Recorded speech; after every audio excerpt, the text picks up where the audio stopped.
여러분 안녕하십니까? 오늘은 인문고전 논술 수업 시간입니다. 우리가 동아리 시간에 새롭게 만나야 될 여러 작품들이 있겠는데요. 오늘은 셰익스피어의 4대 비극, 햄릿, 리어왕, 맥베드, 그리고 오셀로라는 작품이 있는데요. 이 4개의 작품 중에서 오셀로라는 작품을 가지고 오늘 시간 만나겠습니다. 오셀로는 사랑과 질투 양극의 상황에서 벗어나지 못한 비극의 운명을 그리고 있는 작품입니다. 왜 비극이 일어날까요?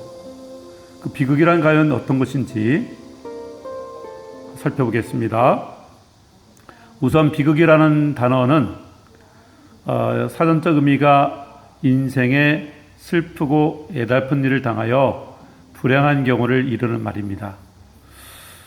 두 번째는 뜻이 연기 인생의 슬픔과 비참함을 제재로 하고 주인공의 파멸, 패배, 죽음 따위를 불러 일으켰던 그런 과정들을 다루고 있는 그런 연극의 한 장르가 비극이다, 이렇게 볼 수도 있습니다.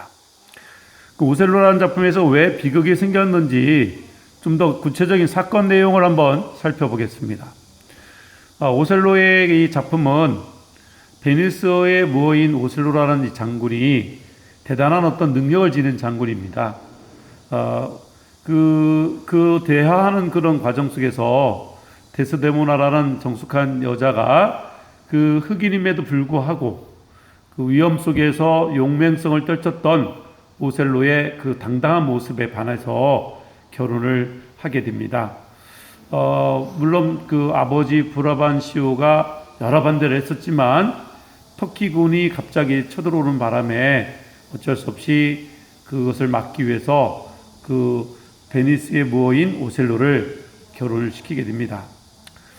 오셀로의 기수였던 이아고라는 인물이 있었는데요. 이 인물이 부관을 꿈꿉니다.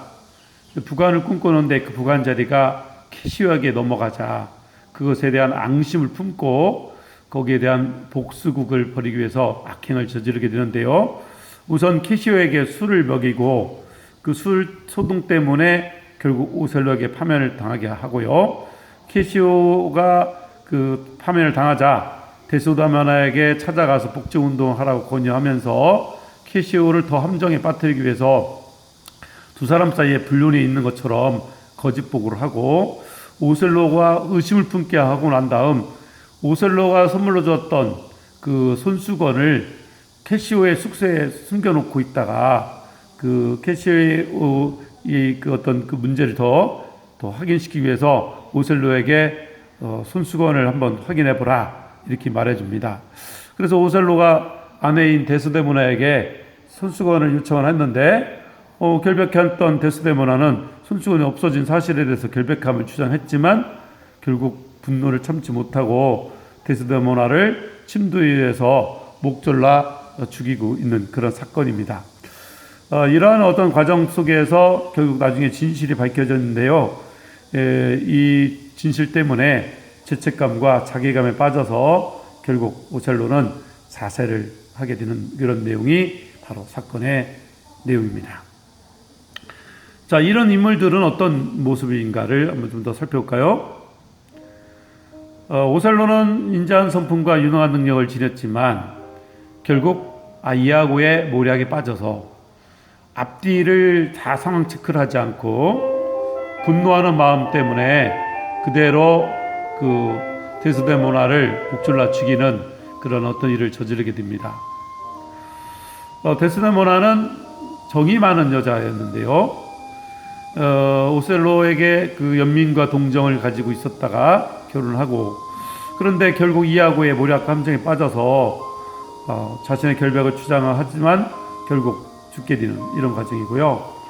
이아고는 오셀로에게 심리를 받고 싶었지만 부관되지 못한 그 앙심을 품고 증오심 때문에 캐시오와 오셀로에게 함정을 빠뜨리는 그런 비극을 저지르는 인물입니다. 우리의 논술적 사고를 한번 전개하고 싶은데요. 오늘 이 소설을 통해서 우리 사회와 어떤 문제를 연결할 수 있을까 생각을 해봐야 될 것 같습니다. 여러 문제가 있겠죠. 악행을 저지르는 이런 사건들은 과연 어떤 일들에 의해서 만들어지는지를 한번 살펴보고 싶습니다. 비극을 맞이하지 않기 위해서 어떤 안목이 필요할까요? 그 안목들을 한번 들여다봐야 되는데, 먼저 앞뒤를 생각하지 않고 함부로 이렇게 판단을 내리고 있거나 잘못된 인물에 대해서 너무 절대적인 신임을 함으로써 빚어지는 어떤 비극이 있었죠. 또 자신의 용맹성만 생각하고 양극적인 생각만 하게 됩니다. 올바른 어떤 판단을 하지 못하고 안목을 갖지 못하고 그냥 무조건 그 악행을 저질렀던 이런 문제가 있었네요. 그 다음에 바람직한 사회를 위해서는 올바른 어떤 인간을 선택해야 되는데, 이하고와 같은 어떤 악행의 인물을 저지르는 모습은 겉으로는 드러나지 않죠. 그래서 우리가 그것을 측정하기가 참 어려운데, 비판적인 안목이라는 것은 결국 여러 가지 어떤 결백을 주장하는 아내의 이야기도 다 들어보고 충분한 어떤 사실을 확인하고 그런 과정들을 겪어야 되는데, 그런 과정들 전혀 없이 무조건 분노하는 마음으로만 그런 일들을 저질렀기 때문에 생긴 문제라 이렇게 보여집니다. 우리가 이제 논술 글쓰기를 해야 될 것 같아요. 그래서 그 하기 전에 소크라테스의 대화법, 그 대화법은 보통 일반적인 대화하고 달리 절대로 상대를 비난하거나 비방하지 않고 상대가 어떤 생각을 가지고 있는지를 찬찬히 한 단계 한 단계 따져가면서 자기 주장을 한번 설정하고 그런 것을 궁금한 점이나 문제점을 하나씩 해결해가는 이런 모습들이 바로 소크라테스의 대화법입니다. 충분한 절차나 충분한 단계를 거쳐야만 올바른 어떤 결과를 얻는다라는 것이 소크라테스의 어떤 대화법에서 얻을 수 있는 그런 어떤 가치다 이렇게 볼 수 있습니다. 오늘 수업을 마치면서 과제방에 2개의 논술 쓰기를 올려줬으면 좋겠는데요. 하나는 내가 만약 오셀로의 상황에 처했다면 어떤 행동을 할 수 있을까? 여러 상황이 있겠죠. 신중한 어떤 판단을 내려야 되기도 하고요. 두 번째는 이하고와 같은 인물이 우리 현대사회도 있을 것인데요. 특히 오늘날 SNS에서 여러 가지 거짓 정보를 흘리는 사람들이 있잖아요. 이런 문제점들을 갖고 있는 인물들이 있을 겁니다. 자, 그런 문제들을 구체적 근거를 통해서 그걸 비판하고 따질 수 있는 그런 문제를 한번 살펴볼 필요가 있을 거라 봅니다. 다양한 각도에서 한번 여러분들 탐색해 보시고요. 그것을 바탕으로 글쓰기를 한번 시도해 보세요. 그리고 선생님은 한번 영상을 찾아봤더니 유튜브에 다행히 오셀로에 대한 그 영화가 번역된 게 있더라고요. 그래서 그 영화를 같이 첨부해서 올릴 겁니다. 그래서 천천히 한번 보시고 그리고서 글쓰기를 다 마친 다음에 그것을 과제방에 2개 다 쓰면 더 좋고 둘 중에 한 가지라도 이렇게 써주고요. 요 내용들에 대한 PPT도 같이 이렇게 올려놓겠습니다. 우리가 짧은 시간이지만 그 동아리 시간에 여러 가지 활동들을 하고 싶은데 온라인이다 보니 이렇게 수업 준비를 해서 올렸습니다.